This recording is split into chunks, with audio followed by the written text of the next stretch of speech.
Do you eat more when you're stressed? Hi, I'm Cora Naylor, certified coactive coach and emotion co-practitioner. Stressful times cause different reactions in everyone. One thing that many women do during stressful times is turn to food.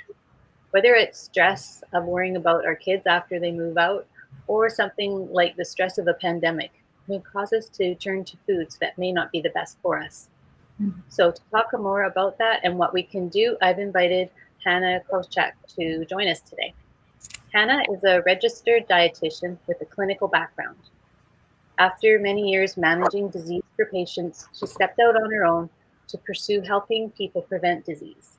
She started Wholesome Endeavors and works one on one with clients, teaches classes, and educates the public. Hannah loves coffee, the outdoors, and cute puppies. And who doesn't like cute puppies? But truly, between talking about gut health with her clients and living with her two toddlers, she spends a lot of her day talking about poop. Welcome, Hannah. Thank you. Thank you. Yeah, I know. And especially if you have boys.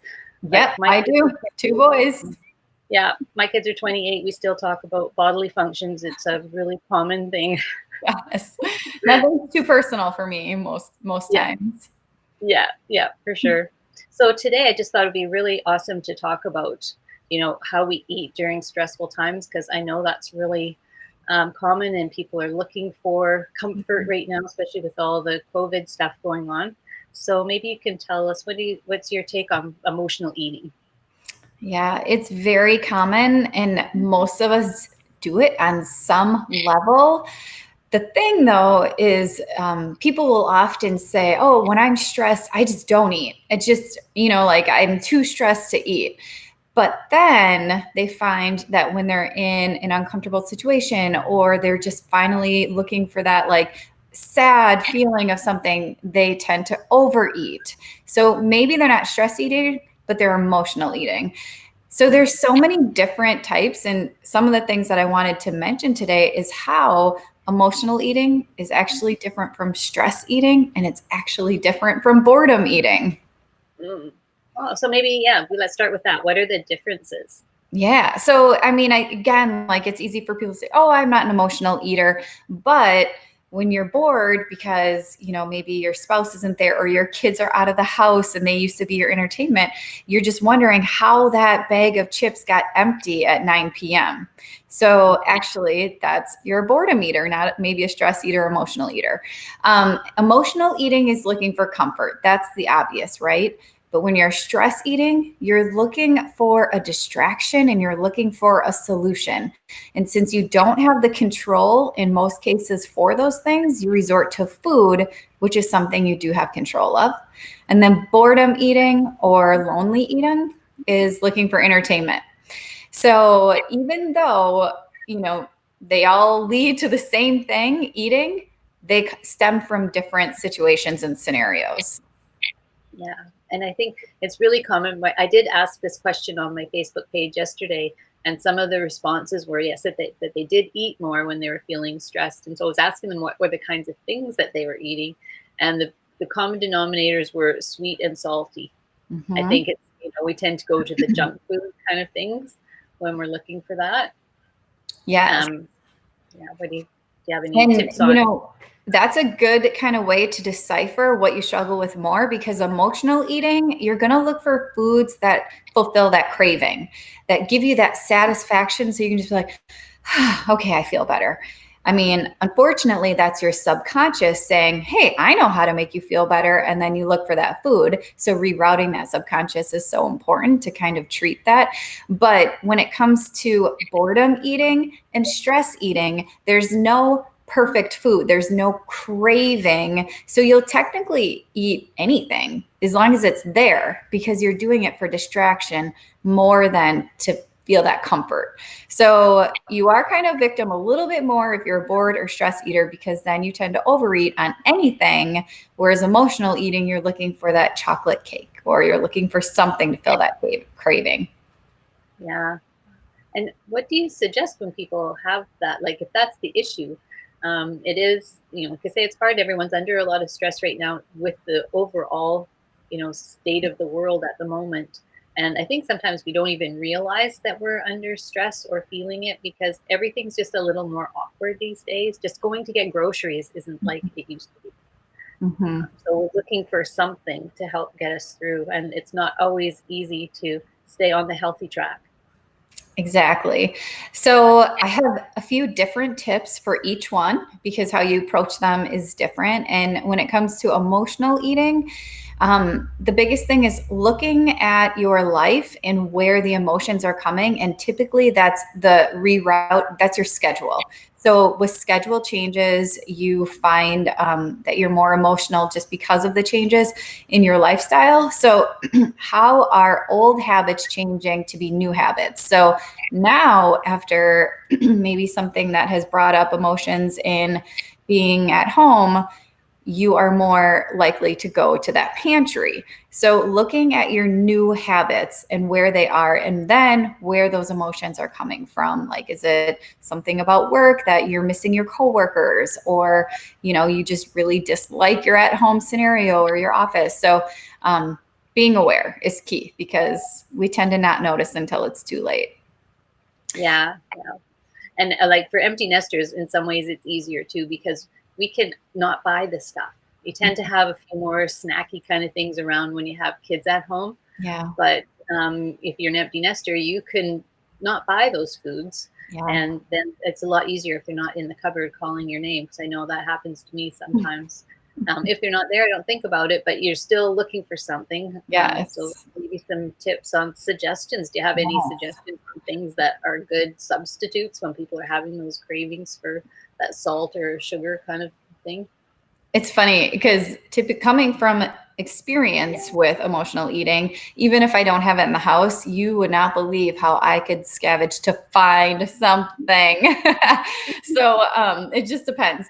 The biggest thing, well, and I'll answer your question in a minute for substitutions, but the biggest thing that you can do for yourself is focus on rerouting the subconscious for your comfort.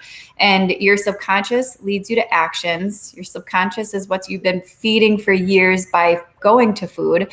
So thinking about back when you were maybe a child, did you have a blankie? Did you have a grandma? Did you have a favorite, cuddle soft blanket? Did you like soft things? And just looking for new sources of comfort to reroute that subconscious. So the biggest thing too is mindful eating. So one thing I really like are dark chocolate chips, and then I can like puree or processed dates because they're chewy, they're sweet. And then I sprinkle, I'll like melt the chocolate chips and then I sprinkle a little salt on them with crushed walnuts. So you are getting nutrition, you are getting sweet, you are getting salty, and then you mindfully eat it. And that's a process to learn as well. But once you learn it, it's a tool. The tool is because I can't expect anyone to just never do it again, but having that tool can prevent that overeating, which is really the problem. Eating chocolate and dates once in a while in moderation is not the problem. Yeah. And the mindful eating, I think, is the trick because it's so easy to just sit down with something and you're watching a show on Netflix and you just want to pig out on something. Like you don't even really necessarily need to eat, but you just want something crunchy or something, like you say, it's a distraction or something, an accompaniment. So you associate that Mhm. with watching a movie or watching your show on Netflix. And that is a good way to bring me into tips for boredom eating or lonely eating. I mean, you're just basically looking for entertainment or company or whatever. So rather than using food, I just recommend keeping something out on your couch or your end table, such as like a bullet journal, a coloring book, even something that's going to be a little hobby, a threading thing, whatever. But I think of eating snacks for entertainment as cheap entertainment. And one of the best things you can do for yourself is really value your health. And are you worth cheap entertainment? I mean, do I like munch on some of those things sometimes? Sure. But learning how to add value to your life through those times will be important. But out of sight, out of mind. So if that journal is hidden away, in a closet. Mhm. Right. And I think that's a great idea because I love doing the coloring too, but something that's not, you don't have to concentrate to do, but it's kind of keeping your hands busy, or Mhm. like the other one with the mindful eating, or maybe even just putting a portion in a bowl, because if you take the whole bag of chips, you're going to eat the whole bag of chips. Like there's just no way around it. But if you actually just take a bowl, you might not eat as much, which will probably be a little bit better for you. It would. And again, coming from experience, I just would go back for several bowls. It is, you know, if you truly struggle with this, it's a mind controlling thing that you can talk yourself into any bad decision. Yeah, for sure. And switching up habits. I know I've read that before too, because often it is just a habit. Like you sit down in the evening to watch your favorite show and you automatically think you have to have a snack with it. So it's like, what can you do to switch that habit so that that's not the habit anymore? You are so right. So one of the things that I encourage my clients to do is to pair that bad habit with a stupid habit. And I don't even like that word, but to say, if I'm going to go snack on chips, I also have to run down the hallway doing jumping jacks all the way back. And you're likely not going to do that. But before you grab the chips, you're going to think, oh, I'm supposed to be doing that. That's stupid. Wait a minute. So is snacking right now for no reason. And it kind of makes you it triggers that thought process into like, is this where I really want to spend my night? Yeah, exactly. Yeah, that's awesome. So yeah, that's a good idea, because I have heard that before. And even though if you make yourself, you're like, yeah, I can have it, but I got to do that first. At least you have moved your body a little bit. Yes. Yeah. I'm just commenting that they've been making a 2-ingredient cookie with mashed banana and oatmeal for something sweet. Yeah, good for you. Yeah, that's great. And I think that's the trick, I think too, also, is to find, if you're going to have the snack, what's a healthier version? Like if you're looking for the sweet or the salty, and still have something, but it can be, whole food instead of something where you can't even read any of the ingredients. Right. Yes. And the other thing that I always highly recommend is to focus on trying so hard not to eat your feelings. So you can always have the chocolate cake. You can always have the chocolate, but to do it when you're feeling emotional is just reiterating to your subconscious that that's what it needs. So finding that whether that other comfort, some other hobby or habit, even if it is making another healthy alternative, if you're a true emotional eater, that won't satisfy you. You'll still go for the chocolate cake, but just knowing that you can have that chocolate cake. It's not being taken away from you, but to do it when you're not emotional is key. And that really helps women realize, oh, it's okay. I'm going to get the chocolate cake. Just knowing that right now, I don't want to tell my subconscious that that's the answer. Yeah. And I think it could have been from our upbringing. A lot of people are raised with yeah. a kid and you're not feeling good. Oh, here, have a cookie. So it's really ingrained. And that's one of the things I help with people too, when we use the emotion code to kind of dig into our subconscious and release some of those emotions that are holding us back. So perfect. It's been great having you on today, Hannah. We've learned a lot, and it's nice to know the difference. I didn't know there was a difference between stress, emotional, and boredom eating, and finding out the differences in those. So if people want to get in touch, I think you've got some tips for them. Yes. First off, I want to leave everyone with this. These are unwritten rules right now. It's very chaotic. Please give yourself grace. Please know that whatever happens to your weight or your habits, you are worthy no matter what, and to just really enjoy your journey. Don't be a victim of your journey. Enjoy it. So I have this nice little handout of oopsies, kind of talking about the differences and giving you tips and ideas. Sorry, that was messy. Tips and ideas that you can have right in your pantry if you would like. And you can find those just by going to my website and then messaging me your email, and I'll email it right over to you. Perfect. That's great. And as everyone can see, Hannah's email and my email are running along the bottom here of the video.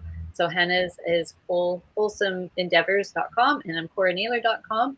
And if you're an empty nester and you want to hang out with some other empty nesters in our group and learn more about what we're doing and support each other, and also what the upcoming videos are, comment below with a yes and we'll get you added to the group. So for now, again, Hannah, thanks so much for joining us, and we'll see everybody next time. Always enjoy the journey.